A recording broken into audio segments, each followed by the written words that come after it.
There's some terms about a quadratic graph that we should know about. We know how to transform a quadratic graph based on the a, h, and the k. We know that those constants can change, so the graph can move around.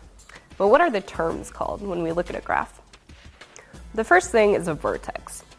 The vertex is either a maximum or a minimum point if a is positive or negative. So remember, if a is positive, the graph faces up, and that means that the vertex is a minimum point. But if the graph faces down, then the vertex is a maximum point. It's just either the bottom of the U or the top of the U, depending. Another important thing about the graph are the x-intercepts. These are also called the roots of the graph, or the zeros, because they occur when y equals 0. These are the 2 points where the parabola crosses the x-axis. Not all parabolas have zeros, because not all of them cross the x-axis at all. But most of them do.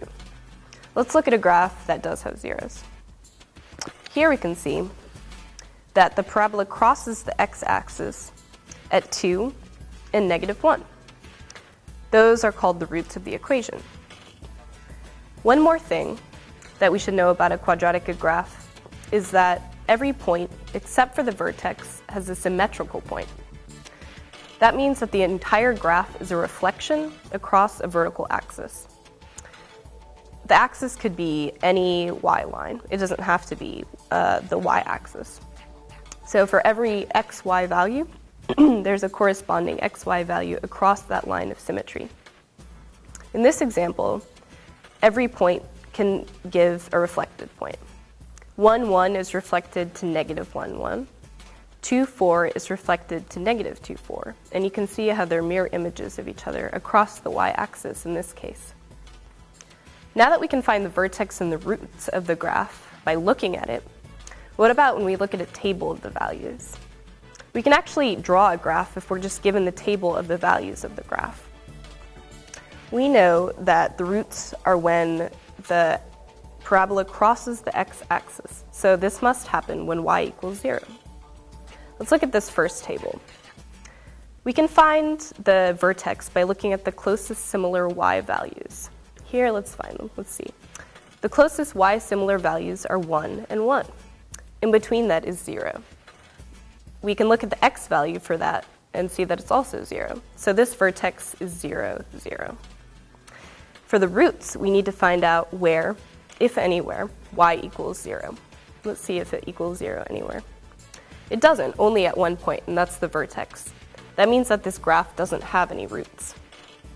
What about the next example? The closest similar y values are -3s, so the value in between that is -4. That means that the vertex here is 2, -4. Let's see if we can find some roots. We can see that y does equal 0 when x equals 0, and y also equals 0 when x equals 4. Those are the roots of the equation. It's helpful to know the roots in the vertex so that we can write the equation of the parabola. So now we can just look at a data table and figure out the equation for the entire graph and draw it. If we know the vertex, we need to figure out if the graph points up or down.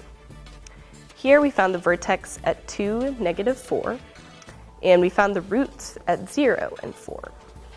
That means that we can write the equation in factored form. Y equals x minus 0 times x minus 4, because 0 and 4 are the roots of the equation. That's the same thing as y equals x squared minus 4x. That means that that's the equation for the parabola. Since we know that there are larger y values in that data table, we know that the parabola opens up. That means that a is positive, and we can leave the equation as is.